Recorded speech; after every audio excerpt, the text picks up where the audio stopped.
Olá, amigos de Carta Capital, sejam bem-vindos a mais um programa Fechamento. O meu nome é Rodrigo Martins, eu sou um dos editores da revista Carta Capital e hoje eu estou na companhia do repórter especial André Barrocal, direto de Brasília. Seja bem-vindo, André. Boa noite, Rodrigo. Boa noite, Mariana. Boa noite aos nossos dois convidados e a todos que nos assistem.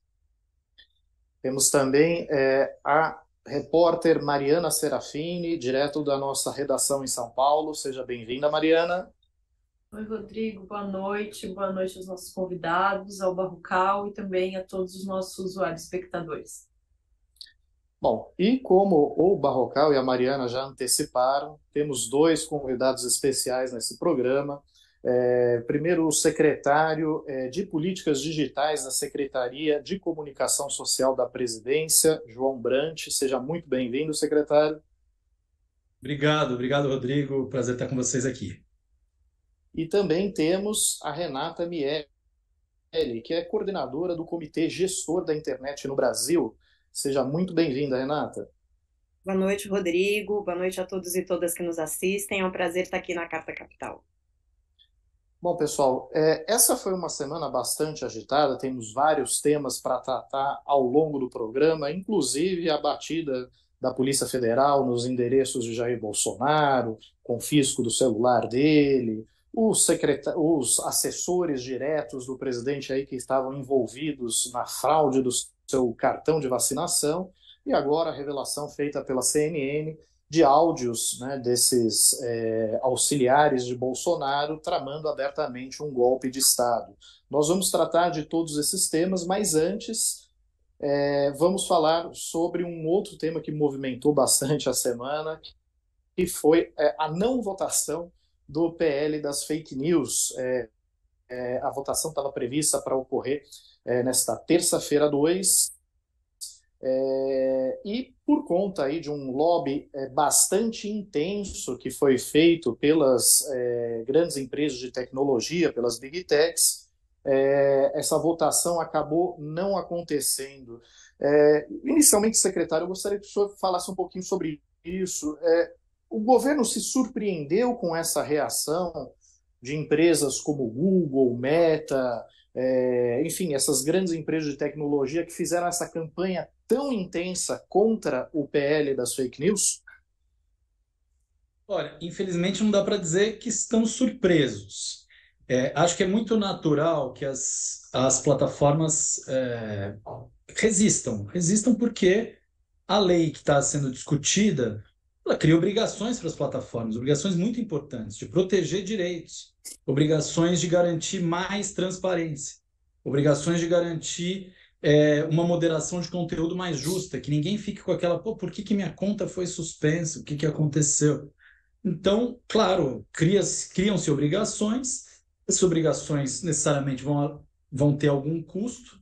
Estamos falando de empresas que hoje movimentam a maior parte da publicidade no Brasil, não é só da publicidade digital. A publicidade digital hoje está na faixa de uns 32, 33 bilhões por ano, a publicidade não digital, 13 bilhões. Então, nós estamos falando de um setor com capacidade econômica para se estruturar para oferecer essas respostas, mas como a gente viu essa semana, com pouca disposição para, de fato, se adaptar a esse cenário.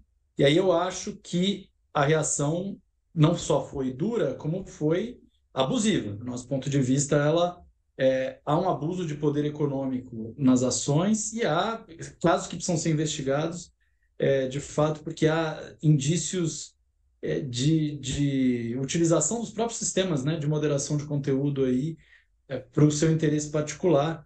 Eu acho que isso é preciso que nós sabemos que teve outras questões envolvidas. O Twitter teve uma queda, né, na sua estrutura aí no mundo inteiro. Tem questões, então não estamos querendo simplificar a conversa, e acho que a resistência ao PL parte, em boa parte, também de desinformação provocada ou alimentada por algumas das associações que envolvem as empresas. Então, nós precisamos fazer a conversa, na nossa visão, com a bola no chão, e é isso que a gente está buscando. Querendo ou não, essas grandes empresas acabaram se associando ao que pior temos do bolsonarismo, ou mesmo de segmentos reacionários religiosos que estão promovendo já há um bom tempo uma campanha contrária a essa legislação, não? Sim, acho que. Veja, eu não coloco. Acho que são interesses diferentes. Em um caso, nós estamos falando com interesses econômicos e outro interesses políticos. Uma parte das empresas tem Uhum. disposição para dialogar, tem mostrado pedido, inclusive, para ampliar o diálogo no sentido de afunilar pontos de contato. Nós temos todo o interesse em avançar também nessa direção. Mas primeiro é preciso ter claro o seguinte: este é um processo do Parlamento brasileiro, construído há 3 anos, a partir de uma iniciativa do PSDB no Senado, que depois é aprovada no Senado, vai para a Câmara e tem a relatoria do deputado Orlando Silva, que vem constituindo desde então, diálogos muito amplos para buscar que o texto seja um texto representativo. Isso foi expresso pelo próprio presidente Arthur Lira e não à toa ele pauta o debate. Ele colocou esse debate como um debate fundamental para a casa, fundamental para ser aprovado neste momento, e o que o governo fez foi apresentar um conjunto de contribuições, porque de fato nós acreditamos que esse passo precisa ser dado. Então, acho que nós estamos numa condição agora de avançar nos ajustes que forem necessários para que a gente possa sair com um texto o maior apoio possível no parlamento e que a gente possa, de fato, entrar numa nova fase e começar a estruturar uma relação em que a gente tem empresas muito menos poderosas que precisam responder uma série de regras, como em vários setores econômicos. Nós precisamos que essas empresas também estejam sujeitas a regras que sejam para proteger direitos dos brasileiros. Renata, boa noite mais uma vez. Eu queria lhe perguntar o que o secretário respondeu agora, a partir de perguntas do Rodrigo, foi sobre o jogo jogado essa semana.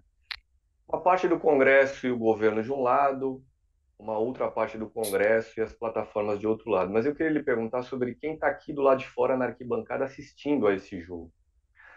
Hoje saiu uma pesquisa que tem sido feita com alguma regularidade aí por um Instituto Mineiro, o Quest, sobre popularidade digital de parlamentares. E essa pesquisa aponta que os parlamentares da oposição dominam as redes sociais e conseguiram nos últimos dias emplacar nas mesmas redes sociais a visão de que se trata essa lei de combate às fake news de uma tentativa de censura.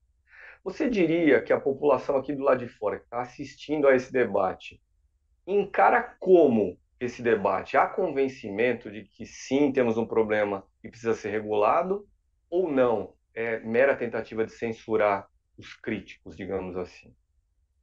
Então, Barrocal, eu creio que há uma percepção na sociedade de que é necessário, sim, criar regulação para as plataformas digitais.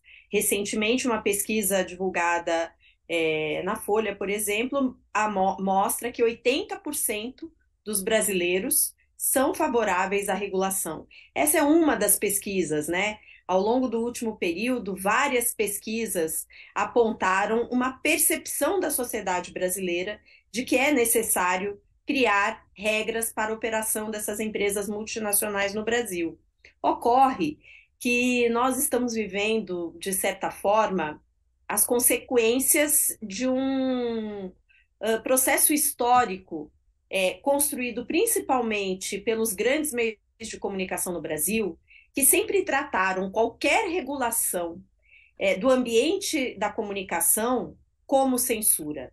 Então, historicamente, quando a gente discutia a necessidade de criar um novo marco legal para as comunicações no Brasil, quem tinha os megafones para falar para a sociedade dizia que aquilo era censura. Lembremos-nos, por exemplo, da primeira e única, né, até agora, Conferência Nacional de Comunicação. Né? Naquela época, o Jornal Nacional fez no dia da abertura um editorial, que é raro, né? Os nossos espectadores aqui talvez não saibam, mas é raro o Jornal Nacional fazer um editorial. Naquele dia eles fizeram um editorial para dizer que estavam reunidos em Brasília os setores que queriam trazer de novo a censura para o Brasil. Então, essa discussão da censura, ela é um pouco um senso comum, né? Mas eu acho que ao longo do último período, a gente conseguiu trazer muitos esclarecimentos para a sociedade, porque a sociedade percebe que há um nível de censura privada no âmbito das plataformas. Por exemplo, quando a gente tem os nossos posts mediados, excluídos de alguma maneira, o usuário não tem nenhuma possibilidade de recorrer àquela decisão feita pela plataforma. A relação entre plataforma e usuário é muito assimétrica. E eles percebem isso, eu creio que a sociedade percebe isso. Agora, por que esses parlamentares, que são os mais influentes da direita, conseguem levar mais longe o posicionamento deles? Primeiro, porque exatamente um dos assuntos que a gente tem procurado tratar no âmbito desse projeto é como os algoritmos, né, modulam, né, o comportamento e a opinião das pessoas de uma forma totalmente opaca. Então, é preciso trazer transparência para o debate. Ficou claro que eles acionaram, né, os conteúdos contrários ao PL e reduziram os conteúdos daqueles setores que estavam fazendo a defesa ou a discussão, digamos, mais racional sobre o projeto. Então, eu acho assim, o tema da censura é um tema difícil, mas eu acho que é uma percepção geral na sociedade de que a regulação dessas empresas é algo necessário para proteger o usuário e a liberdade de expressão. Renata, um dos pontos mais delicados, talvez, que está em debate no projeto de lei é a criação do órgão regulador. Como é que funcionaria esse órgão?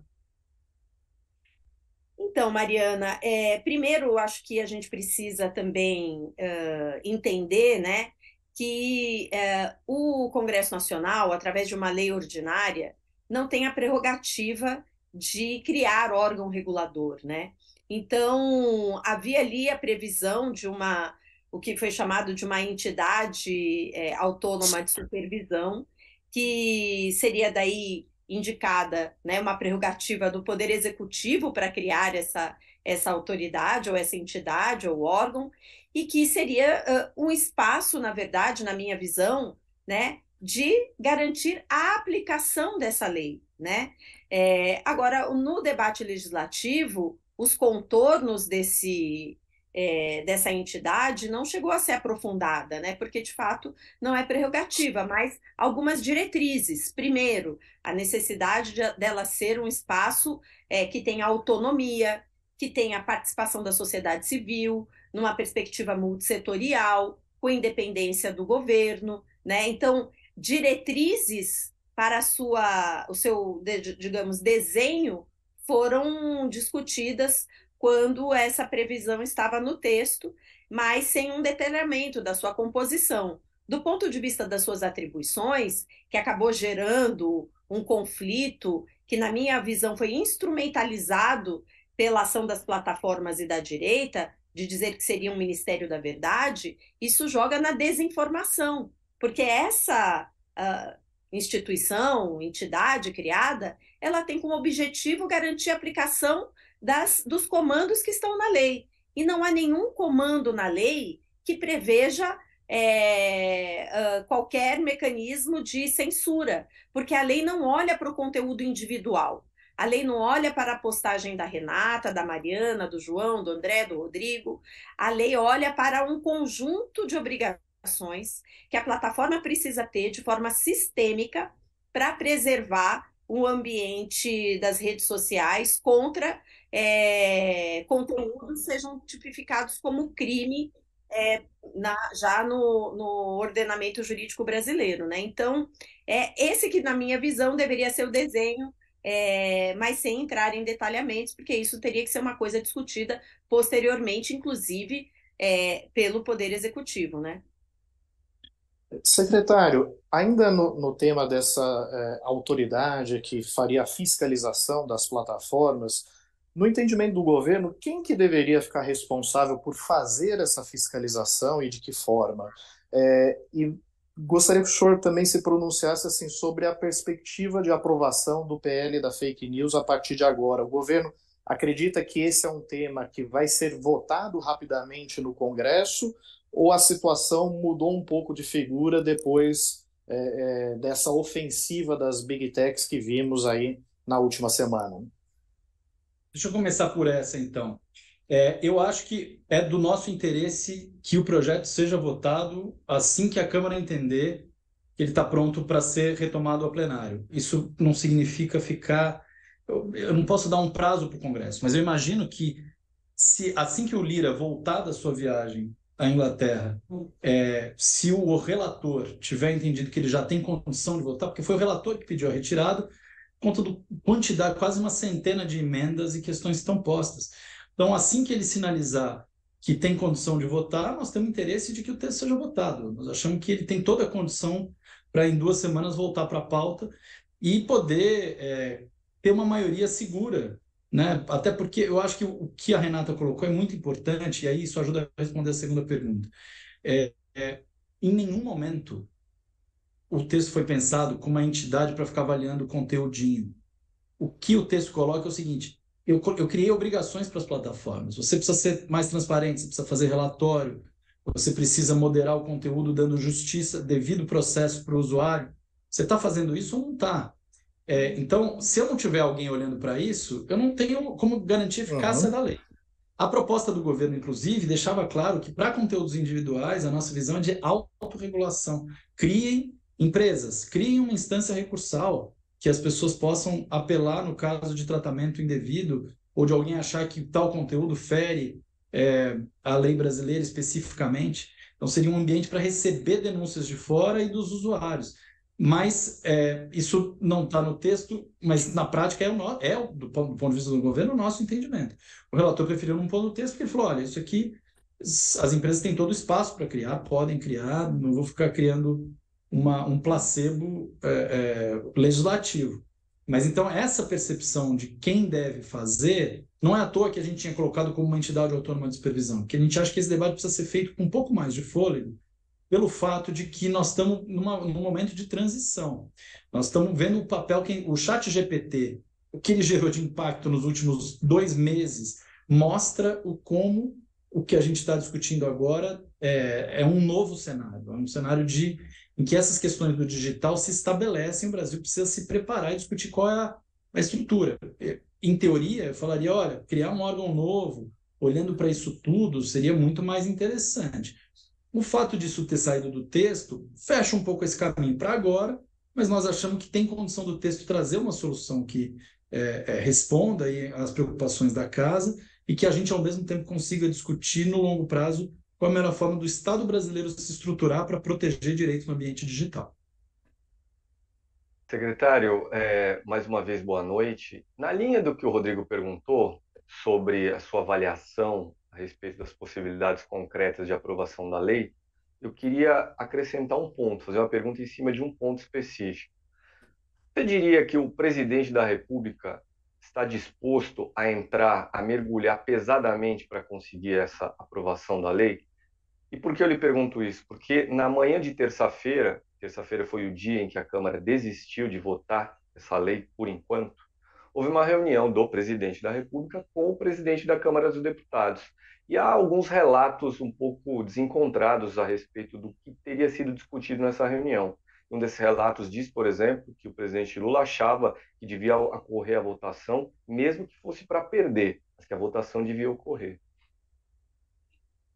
Veja, André, o presidente traz este como um dos temas centrais de preocupação dele sobre a democracia, a questão de como as redes estão hoje organizadas de uma maneira e mobilizadas por valores e por uma lógica do engajamento a todo custo, que traz uma série de impactos negativos para a proteção de direitos para a democracia brasileira. Esse tema, ele é um tema, ao mesmo tempo, do parlamento. Como o presidente deixou claro, não é à toa que quem pautou esse debate está há 3 anos, o relator é o relator que já estava desde o começo no processo. Não à toa, esse tema ficou... O fato dele ser pautado agora, nessa semana, ou ter a urgência pautada semana passada, foi uma decisão exclusivamente do presidente Arthur Lira, que tem a mesma avaliação de que é preciso, o Congresso precisa oferecer respostas para isso. Então, acho que temos debates ainda para fazer mais diretamente com o presidente na próxima semana sobre isso. E essa avaliação que você pergunta, eu não tenho condição de fazer, mas o que eu posso dizer, o governo está, e o presidente sinaliza isso e pediu para que os ministros avançassem com esse processo, está comprometido em apoiar a proposta do parlamento na figura do relatório do Orlando Silva. Agora, evidentemente, o governo tem sua agenda junto ao parlamento com prioridades muito claras, né? A questão do arcabouço fiscal, a questão da reforma tributária, esses são os temas que o governo está levando ao parlamento. E é óbvio que isso tem tratamento diferente. Então, isso me parece natural dentro do cenário político. Aproveitar que a Renata fica aqui com a gente só mais um pouquinho e fazer uma última pergunta para ela. Renata, recentemente você publicou na internet, acho que foi no Twitter, algo que dizia o algoritmo não nasce da natureza, né? São uma série de pessoas que trabalham em torno disso. Você acredita que como os algoritmos estão trabalhando hoje no Brasil, estão funcionando hoje no Brasil, eles estão favorecendo o fortalecimento e a disseminação de gabinetes de ódio? Ah, sem dúvida nenhuma, Mariana. E não é uma questão de uma opinião pessoal, né? É uma questão são muitos estudos que mostram que o que engaja o algoritmo, o que traciona o algoritmo, são os conteúdos extremistas, né? É o conteúdo que ataca diretamente a subjetividade no nível dos afetos, dos sentimentos, da emoção das pessoas, porque a arquitetura, né, o design das plataformas e a estrutura do algoritmo, ela privilegia aqueles conteúdos de disparo rápido no nosso sistema cognitivo. Então, você está lá na timeline, alguma coisa te chama atenção pela reação que você tem àquele conteúdo. E a reação que engaja mais, né, nessas redes são justamente o ódio, a violência, o medo, e você acaba criando um movimento. Recentemente, um estudo mostrou como no Twitter, particularmente, conteúdos de extrema-direita tinham mais engajamento do que outros conteúdos.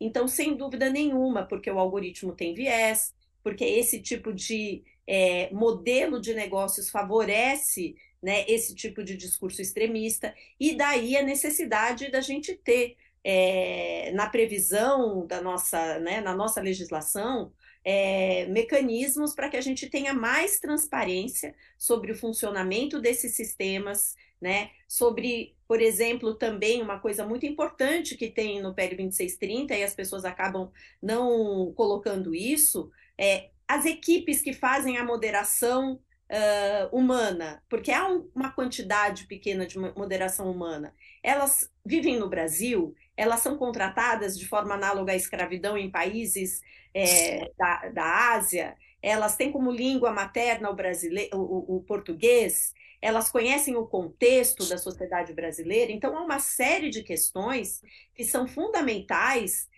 para que a gente possa compreender as regras do jogo dos algoritmos e das plataformas, justamente para proteger a sociedade brasileira desses conteúdos de ódio e o Estado democrático de direito. Então, é nessa perspectiva que esse projeto de lei produz regras, né, para que as empresas tenham esse dever de cuidado e enfrentem esses riscos que são sistêmicos, né, da arquitetura do seu modelo de negócios. Renata, eu gostaria de agradecer muito pela sua participação no nosso programa, por ter, enfim, vindo aqui, conversado com a gente. Sei que você tem um compromisso agora, então vou liberá-la, mas já deixo aqui o convite para você voltar ao nosso programa assim que esse debate voltar a ser pautado na Câmara dos Deputados. Mais uma vez, muito obrigado. Eu que agradeço, um abraço para todos e todas, e estamos sempre à disposição. E ficamos aí para, em outras oportunidades, falar sobre um assunto que é tão importante. Obrigada, gente. Tchau. Obrigado, Renata. E também gostaria de agradecer a presença, a participação do secretário João Brant, né, de Políticas Digitais, da SECOM, a Secretaria de Comunicação Social da Presidência, que também conseguiu disponibilizar aí de um tempinho para falar conosco em meio à agenda dele, que não tem sido nada fácil, sobretudo na última semana, né, secretário? É isso. Obrigado, Rodrigo, André, Mariana, pela oportunidade de dialogar mais. Estamos sempre à disposição. Valeu. Tá certo. Obrigado, Bom, secretário. assim que o tema voltar em debate na Câmara, certamente o senhor será convidado a participar aqui do nosso programa novamente. Mais uma vez, muito obrigado. Tchau, tchau, gente. Bom programa aí. Bom, e dando sequência aqui ao nosso programa, nós vamos Mas, falar. Rodrigo, desculpa, Oi, perdão. eu suponho que você vai mudar de tema, mas só para eu não perder a oportunidade, eu Claro. quero deixar aqui mais uma vez uma dica de livro. Já falei desse livro num programa anterior, que é um livro que eu considero muitíssimo interessante e didático a respeito de tudo que a gente discutiu no programa até agora. O nome desse livro é A Máquina do Caos. Foi escrito por um jornalista americano de nome Max Fischer, recentemente lançado no Brasil, mas também um lançamento super recente lá nos Estados Unidos. E é um livro que descreve basicamente como é que as plataformas estimulam o discurso extremista e de ódio, graças àquilo que a Renata chamou de arquitetura interna. Basicamente o extremismo dá dinheiro para as plataformas. Fica aí a dica, a máquina do caos. Tá certo. E eu aproveito até para complementar a indicação do Barrocal com o filme O Dilema das Redes, que também mostra como a arquitetura, né, desse negócio digital contribui para a formação das bolhas de opinião e também para o extremismo nas plataformas digitais. E dando sequência aqui ao nosso programa, como eu estava dizendo antes, nós vamos tratar agora de uma série de temas que deve estar aí as pessoas angustiadas à espera da análise do Barrocal, que trata justamente aí das últimas revelações sobre Jair Bolsonaro. Nesta semana, a Polícia Federal bateu a porta de endereços do ex-presidente, chegou a confiscar seu celular, prendeu alguns dos seus auxiliares mais próximos, entre eles o tenente-coronel Mauro Cid, que foi ajudante de ordens de Bolsonaro durante a presidência dele. E agora temos também a revelação de que no celular de Mauro Cid há vários diálogos comprometedores. A rede CNN Brasil chegou a revelar um desses áudios com teor claramente golpista, um diálogo entre este tenente-coronel Mauro Cid, que foi ajudante de ordens de Bolsonaro, com um outro aliado de Bolsonaro, um ex-major chamado Ailton Barros, que inclusive fez campanha no Rio de Janeiro na cola de Bolsonaro, no qual ele praticamente traça um roteiro de golpe, né? De como deveria ser o golpe, de quais decretos deveriam ser assinados. E sugere claramente nesse áudio que deveria ser acionado o Comando Militar de Goiânia, né, para prender o ministro do STF. Meu pai, só faltava essa, fugir agora. Alexandre de Moraes. Alexandre de Moraes, claro. O ministro Alexandre de Moraes, e, na sequência, instituir uma GLO, né, uma operação de garantia da lei e da ordem. Isso é o que consta aí nesse roteiro golpista em áudio que foi tramado por Ailton Barros em parceria com o tenente-coronel Mauro Cid, ajudante de ordens de Jair Bolsonaro. Mas o Barrocal, ele preparou uma reportagem, uma alentada reportagem sobre toda essa movimentação da Polícia Federal. A investigação da Polícia Federal é, na verdade, sobre fraude, né, no cartão de vacinação de Jair Bolsonaro. Foi isso que motivou os mandados de busca e apreensão nos endereços do ex-presidente. E fala também de um outro personagem que está há mais de 100 dias preso, né, Barrocal? Um personagem que, segundo consta, parece que emagreceu 12 quilos nesse período e que estaria prestes a cantar, vamos dizer assim. O personagem, o passarinho magro em questão, Rodrigo, é o delegado da Polícia Federal, Anderson Torres. foi ministro da Justiça por 1 ano e meio, 1 ano e 8 meses com Bolsonaro, e quando terminou o governo Bolsonaro, voltou a ser secretário de Segurança Pública do Distrito Federal. Era ele o secretário de Segurança Pública do Distrito Federal quando houve, em 8 de janeiro, o quebra-quebra aqui em Brasília.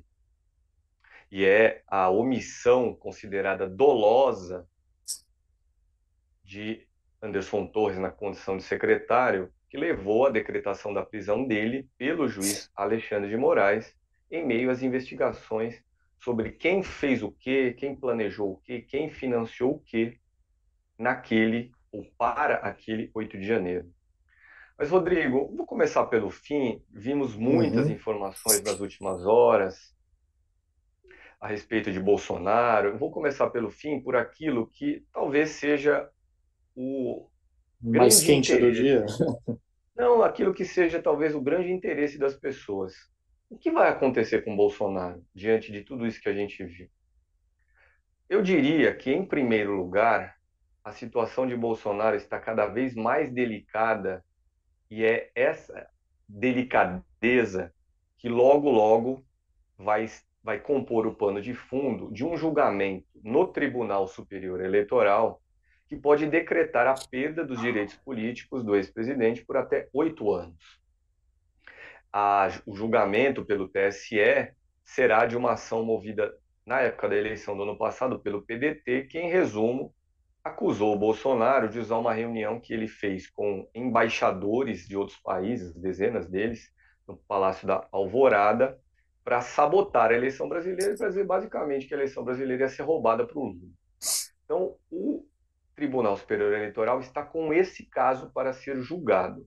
E tudo aquilo que acontece relacionado a Bolsonaro antes do julgamento contribui para criar um clima desfavorável ao ex-presidente e, portanto, para levar cada vez mais o Tribunal Superior Eleitoral a decretar a inelegibilidade do ex-presidente.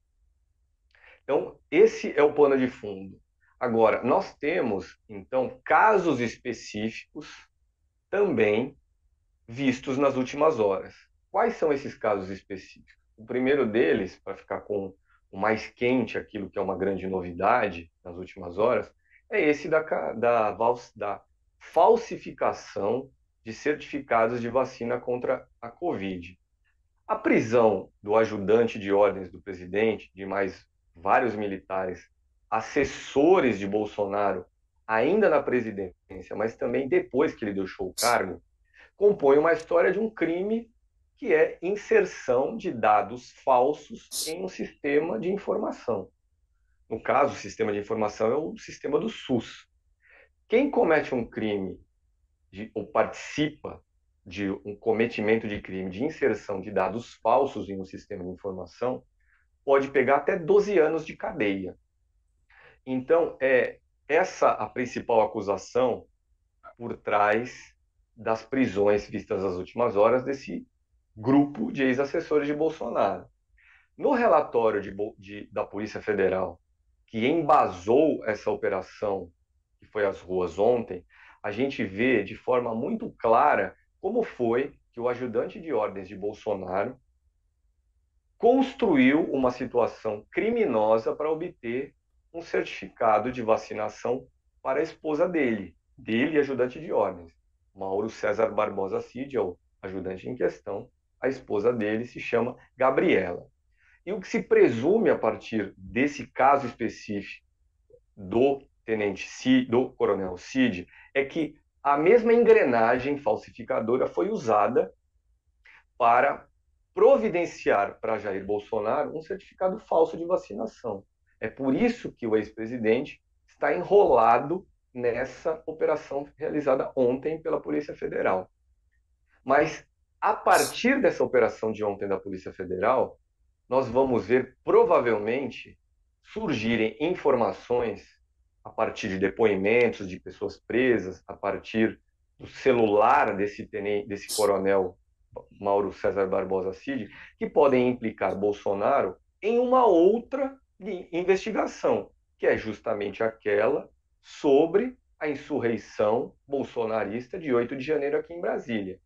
E é a respeito dessa outra investigação que entra em cena o passarinho magro, a respeito do qual você falou, delegado federal Anderson Torres. Então, Rodrigo, é isso basicamente, tentar aqui explicar de forma didática para quem nos assiste o que aconteceu de importante essa semana e o que isso significa para o futuro de Bolsonaro. Pois é. Aliás, dentro desses celulares que foram confiscados, assim, tem munição para tudo que é lado, né? O GLM acabou de lembrar aqui que no celular de Cid, algum militar diz saber quem mandou matar a Marielle. Quer dizer, mesmo que seja uma bravata que tenha sido dita por ele, é algo que mancha a reputação e que, mais uma vez, lança suspeitas de envolvimento da família Bolsonaro com o crime de Marielle Franco. Lembrando que um dos executores de Marielle Franco era vizinho de Jair Bolsonaro, né? Lembrando que o crime é atribuído ao escritório do crime, uma organização criminosa atuante no Rio de Janeiro, que era chefiado por Adriano da Nóbrega, que por sinal, conseguiu empregar a mãe e uma companheira, à época, no gabinete de Flávio Bolsonaro, né, que chegou, inclusive, a receber elogios quando ele atuava na polícia. Então, assim, é toda uma situação que expõe ainda mais a família Bolsonaro. E o diálogo que foi revelado hoje pela CNN é mais uma contribuição para enredar Bolsonaro no crime de tramar um golpe de Estado, porque está ali o ajudante de ordens do presidente da República conversando com um aliado, ex-major do Exército, né? E esse major do Exército estava dizendo: olha, o outro lado tem a caneta, nós temos a caneta e a força, braço forte, mão amiga. Qual é o problema, entendeu? E mais adiante ele diz: se for preciso, vai ser fora das quatro linhas. O Bolsonaro tem aquela fixação das quatro linhas da Constituição, eu imagino que são linhas imaginárias na cabeça dele, né? Mas, enfim, e ele vai além. Ó. Nos decretos e portarias que tiverem de ser assinados, tem que ser dada a missão ao comandante da Brigada de Operações Especiais de Goiânia de prender Alexandre de Moraes no domingo, na casa dele. Quer dizer, além de tudo, eles tramavam uma prisão arbitrária e ilegal de um ministro da Suprema Corte, né, para, na sequência, instituir uma GLO que sacramentasse esse golpe de Estado, né? Aliás, Lula fez muito bem em não optar por uma GLO naquele contexto dos atos de 8 de janeiro, né, Barrocão? Rodrigo, vamos lá. Este tenente-coronel do Exército, ajudante de ordens de Bolsonaro na presidência, o Mauro Barbosa Cid, no ano de 2020, tinha recebido por celular também uma mensagem de WhatsApp, digamos, apelo de um bolsonarista, praticamente com o mesmo objetivo golpista. O bolsonarista em questão é o blogueiro Alan dos Santos, daquele blog Terça Livre, blog e canal no YouTube também, que depois fugiu do Brasil para não ser preso. O que esse novo áudio mostra é, mais uma vez, que em volta de Bolsonaro, muita gente queria que o presidente desse um golpe, que a eleição não ocorresse, que os militares tomassem o poder. Quantas vezes nós vimos bolsonaristas nas ruas marchando em defesa do golpe militar dentro da lei, o famigerado artigo 142 da Constituição? Várias vezes aconteceu isso. O que eu entendo que nós podemos dizer nesse momento é que não tivemos um golpe porque não havia unidade dentro das Forças Armadas para que esse golpe fosse dado. Inclusive, numa reportagem grande que eu escrevi no início do ano, logo na sequência do 8 de janeiro, eu tentei mostrar isso, que dentro das Forças Armadas havia muita gente que embalou desejos golpistas e os acampamentos na porta de um monte de unidade militar pelo país, desde a eleição perdida por Bolsonaro, uma prova disso, muitos militares alimentaram esse desejo de golpe no Brasil. O general Walter Braga Neto, que foi vice na chapa de Bolsonaro, tinha sido ministro da Defesa até março do ano passado, ele disse em novembro, já quando a eleição estava liquidada, ali na porta do Alvorada para bolsonaristas que estavam por ali, que as pessoas não deveriam perder a fé, que logo algo aconteceria.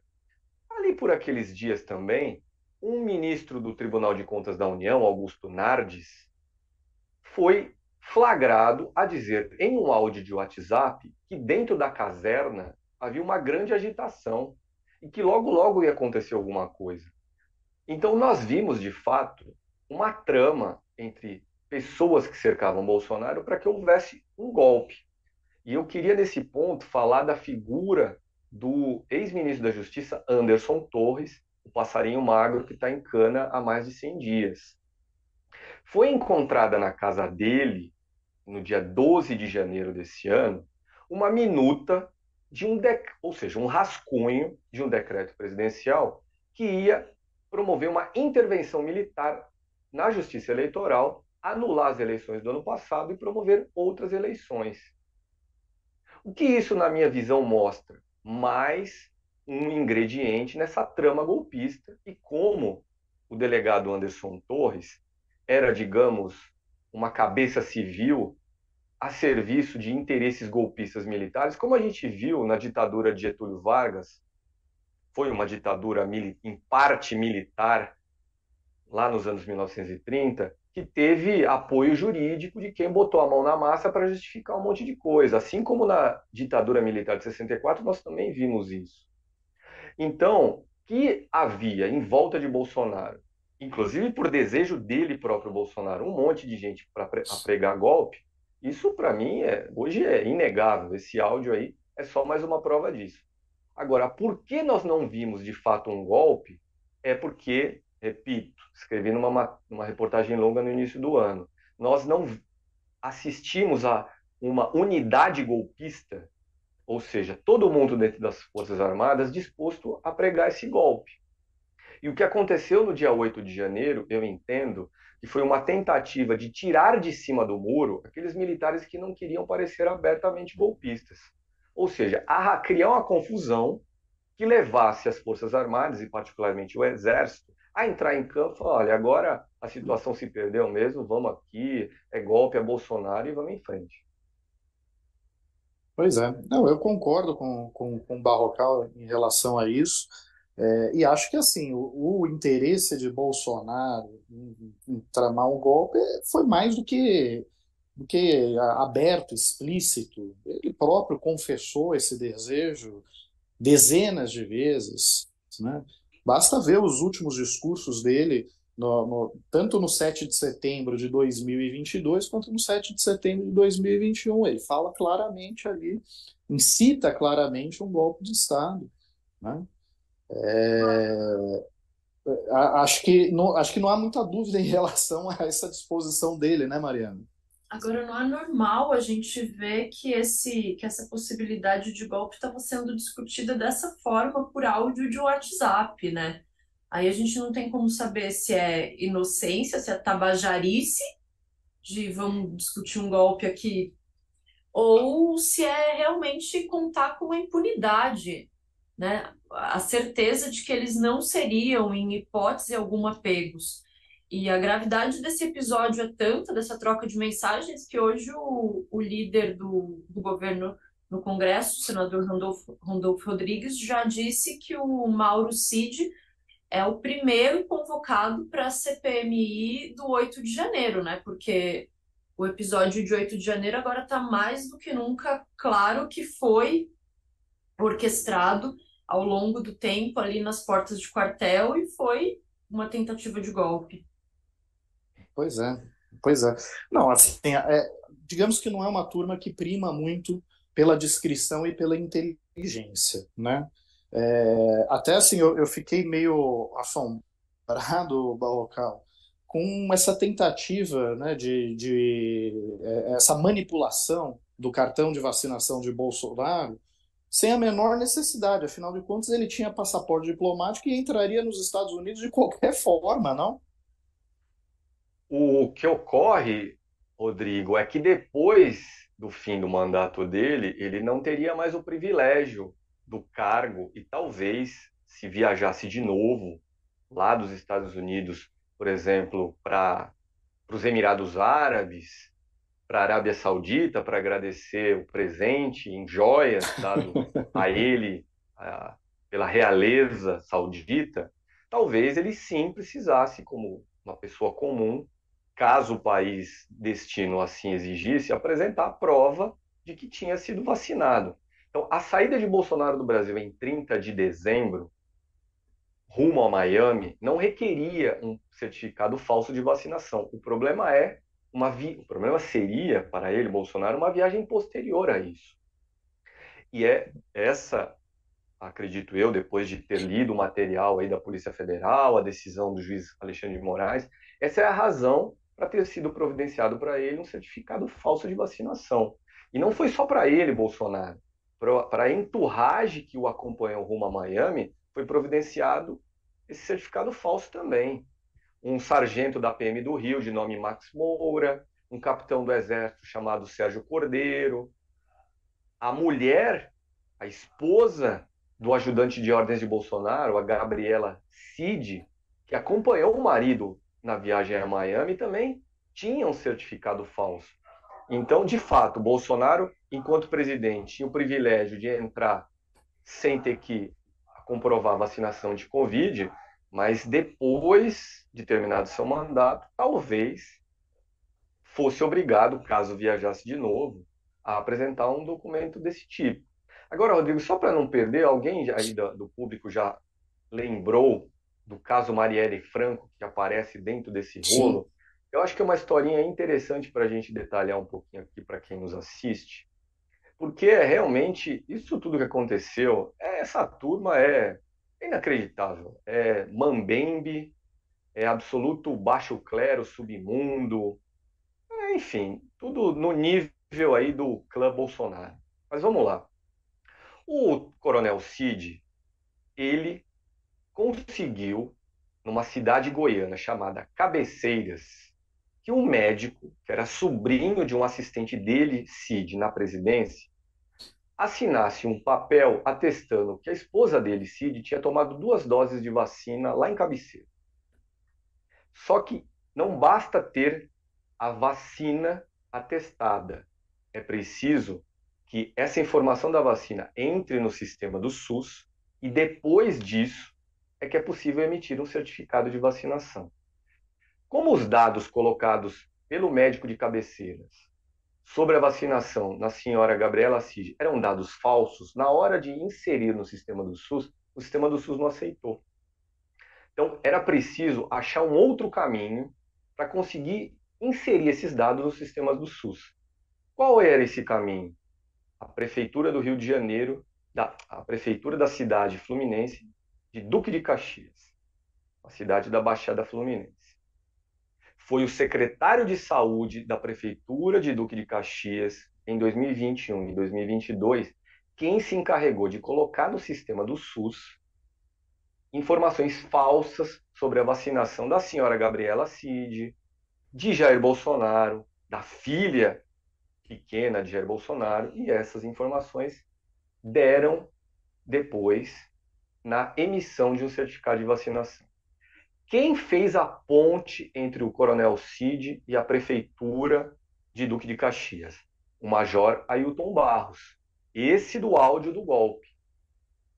O Major Ailton Barros é lá do Rio de Janeiro e concorreu a deputado estadual no Rio de Janeiro no ano passado. Para ele, Major Ailton Barros, conseguir abrir as portas da Prefeitura de Duque de Caxias, quem que ele acionou? Um ex-vereador carioca, que é miliciano, de nome Marcelo Siciliano. Marcelo Siciliano foi um dos nomes que primeiramente apareceu como alegadamente mandante da morte, do assassinato de Marielle Franco.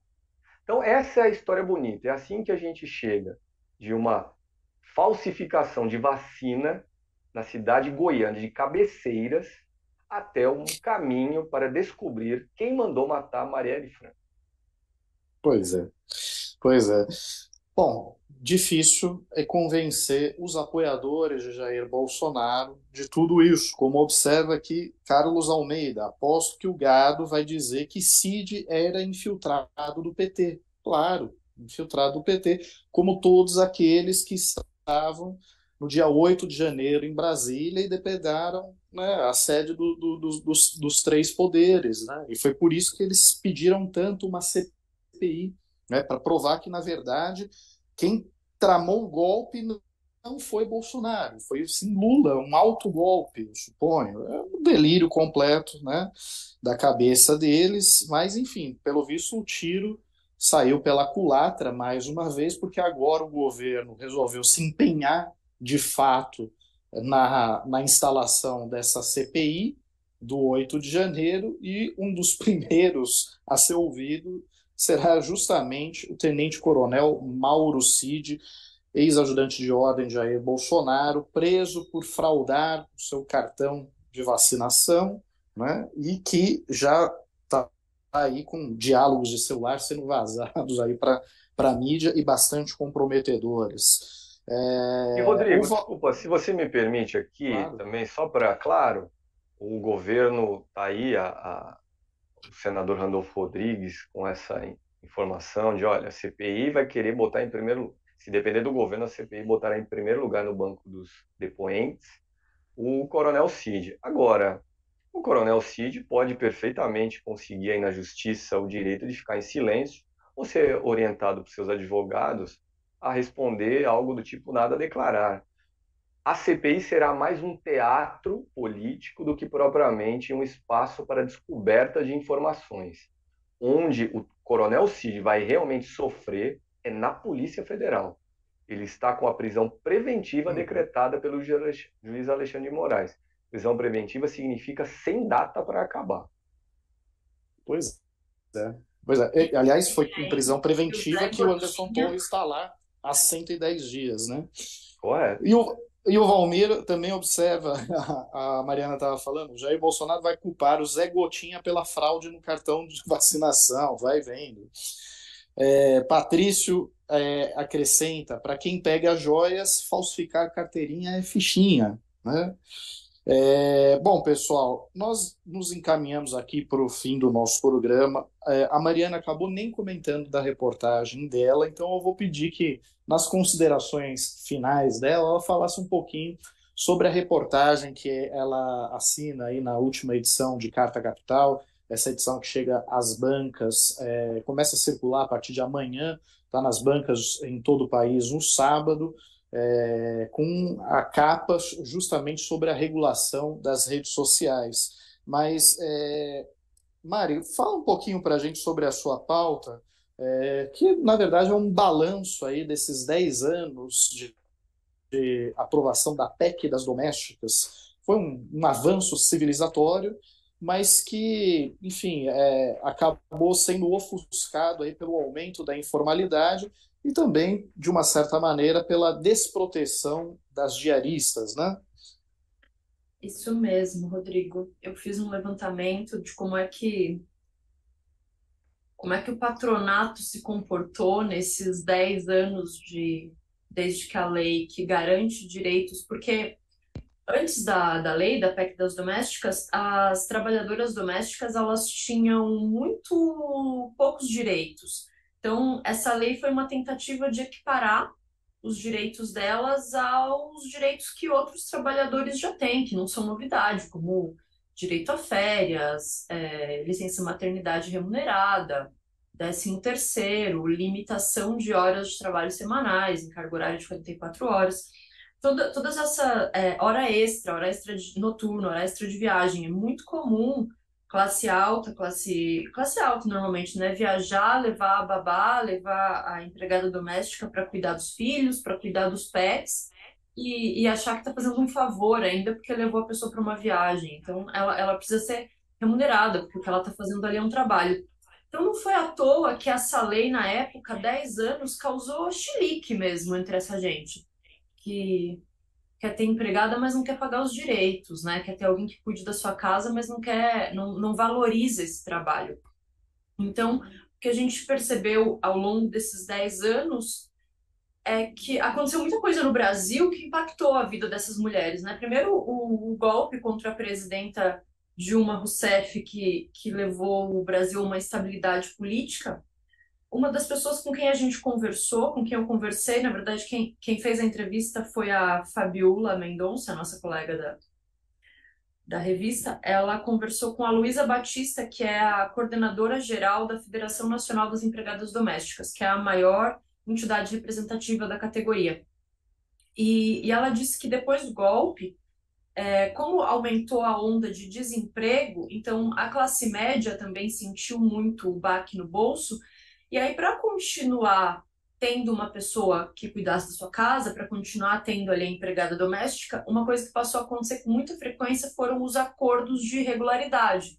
Então, você demite essa empregada doméstica que estava contratada no regime CLT, que tinha uma carteira assinada, e passa a contratá-la só dois dias por semana como diarista, que daí não cria o vínculo trabalhista, e não tendo esse vínculo, essa pessoa não tem direito a recolhimento do INSS, não tem mais os outros direitos que uma trabalhadora registrada teria. Então, ela disse que isso aumentou muito a partir desse período, com a reforma trabalhista, que depois foi instalada pelo Michel Temer, piorou a vida das domésticas quando elas tentam recorrer à justiça por sofrerem abuso no trabalho, por não terem seus direitos garantidos, porque aí a reforma trabalhista institui que, caso o trabalhador perca na justiça a disputa judicial contra o patrão, é ele quem paga os honorários. Então, isso fez com que as empregadas, as trabalhadoras domésticas se sentissem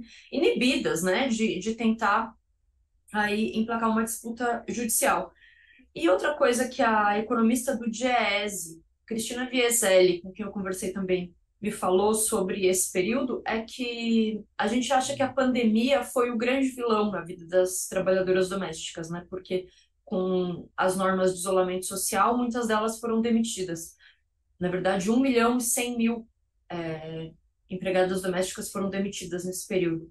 E a Cristina, ela diz que, na verdade, as políticas de ajuste fiscal implementadas no governo Temer e no governo Bolsonaro foram muito mais nocivas para essas trabalhadoras do que a própria pandemia, porque aumentou muito a irregularidade. Então, ela diz que hoje o trabalho doméstico está mais precarizado do que era 10 anos atrás. Uma prova disso é que só uma em cada 4 trabalhadoras tem a carteira assinada, ou seja, só 75% das trabalhadoras domésticas estão atuando na informalidade.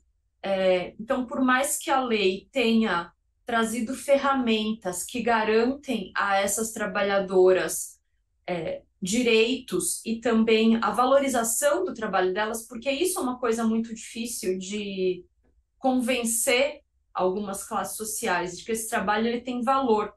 Uma das coisas que marcou muito nas entrevistas que eu fiz foi a frase da procuradora do trabalho, coordenadora do grupo de trabalho do Ministério Público do Trabalho. Ela diz que a gente tem ainda uma herança escravocrata. Então, a dificuldade de conseguir regularizar esse trabalho e valorizar esse trabalho passa totalmente por um conceito de casa grande e senzala mesmo. Ela até destaca que uma prova disso está na arquitetura brasileira, que são os chamados quartinhos de empregada, que muitos apartamentos, muitas casas ainda conservam. Então, era natural você ter uma pessoa que trabalha para você, morando na sua casa, como se isso fosse um favor, como se essa pessoa não precisasse receber por isso. Então, a reportagem tá bem interessante, vale dar uma olhada. Eu fiz umas conversas bem legais tratando sobre isso, mas é triste perceber que, passados os 10 anos da regulamentação do trabalho das domésticas, elas tenham sido mais precarizadas. Tá certo, Mariana. Realmente é uma situação lamentável, sobretudo quando a gente percebe aí a insensibilidade de alguns patrões de, enfim, recorrer a artifícios como contratar várias diaristas só para não reconhecer vínculo trabalhista, entre outras manobras, né? Barrocal, quem você pretende entrevistar amanhã no Poder em Pauta e qual seria a sua recomendação de despedida do nosso programa?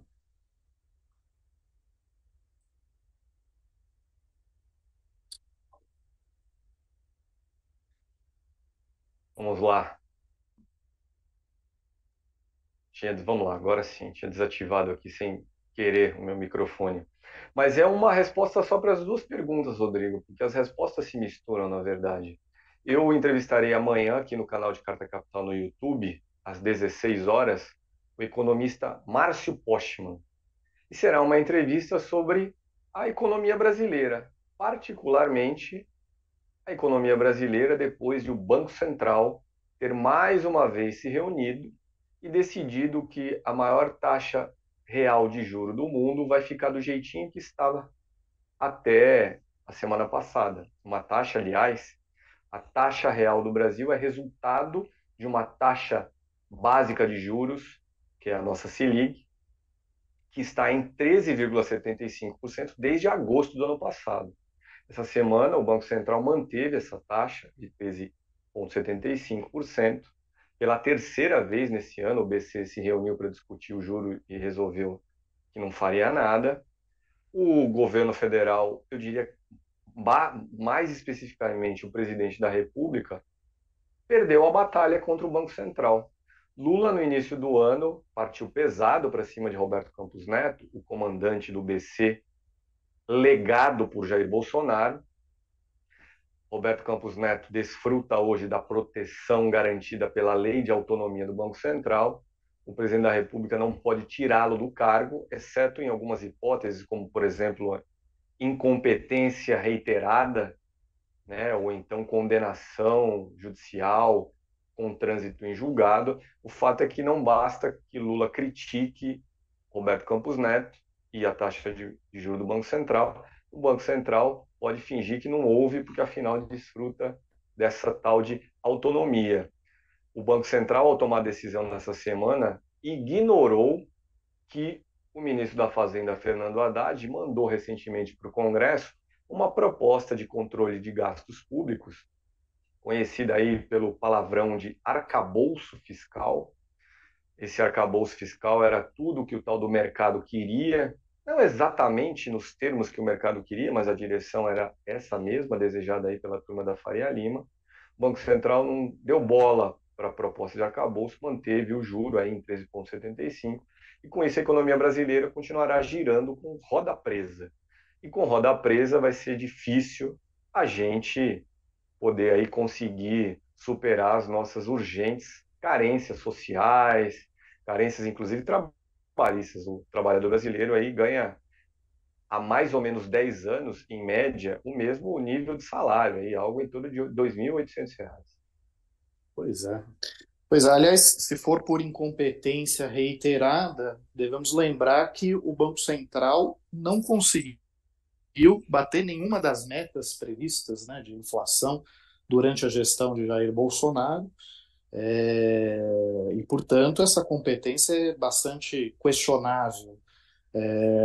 Acho que a grande nó da questão é que, para isso, talvez precisaria ter o apoio de uma maioria de um Senado que é mais sensível às demandas do mercado do que exatamente às demandas da população.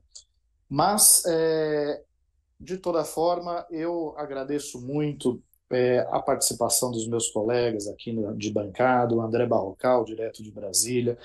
Hoje, sem a orquídea dele, estamos investigando, fazendo uma investigação criteriosa para saber o que aconteceu com a orquídea dele, para qual lavanderia ela foi destinada, né? Porque é sempre assim, desaparece uma semana, na semana seguinte ela reaparece, linda, perfeita, lavada, né?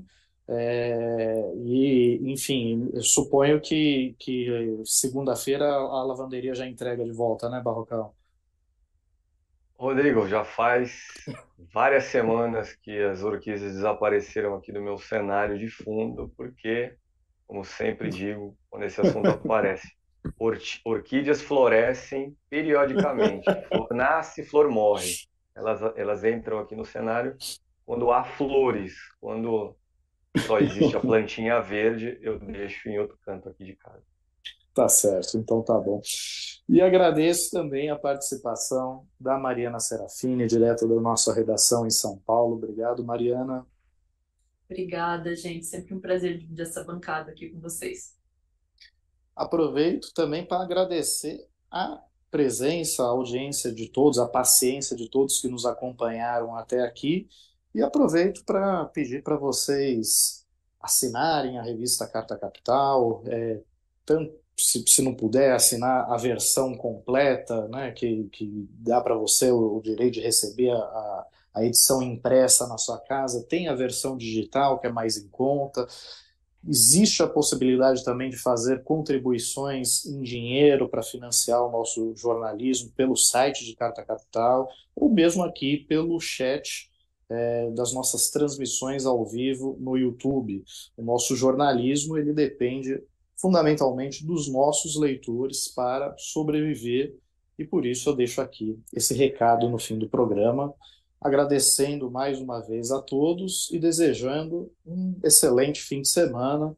Se esse noticiário bacana, leve do Brasil nos permitir.